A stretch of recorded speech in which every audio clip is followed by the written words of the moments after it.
mugamba mutya abali ku channel yaffe eyitibwa Kyaiti YouTube channel yaffe kyembasaba mugende mu maaso n'ogyegatta. Ku lunaku olwaleero tegere tutunuulire ekisolo oba ebinyonyi. Oyinza okugula enkoko oba ssekkoko oba embaata oba n'ogula embizzi oba embuzi oba endiga naye nga toyagala kibule oba kidduke waka kidde gye wakiguze. Oyinza kukola otya?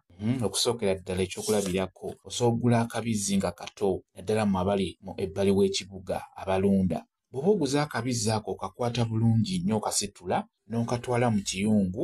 Ekiyungu ekyo kirina okubeera nga kirimu ekyoto eky'amasiga. Ekiyungu kirina okubeeramu ekyoto nga ky'amasiga. Kati okwata akasolo kano tugambe kale akabizzi okakwata n'ogenda ng'okateeka ku masiga okalinyisa ku masiga naye amasiga ago galina okubeera nga tegookya nga tonnaba gakuma mu muliro. Okitegeera ogenda okalinyisa ku masiga gaba 3 biseera ebisinga nowe gaba kalaana genda ng'okawummuzaako okalinyisaako nga bw'oyogera ogamba nti wano weewammwe toddukanga, wano weewammwe toddukanga. Bw'otyo bw'olina okukola.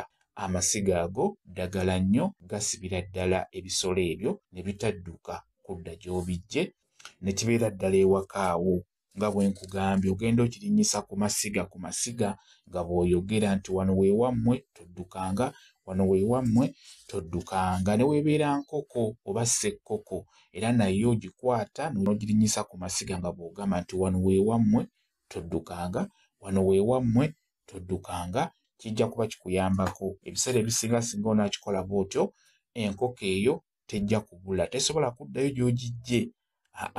Ne weebeera etambudde zino empanga ezitera okutambula ennyo eba ekyajjukira ewaabwe waayo ebeera ejja kudda naddala eyo gye waakagula gy'olina okukola ekintu ekyo nga toyagala ekuddukeko kudda gy'ogijje.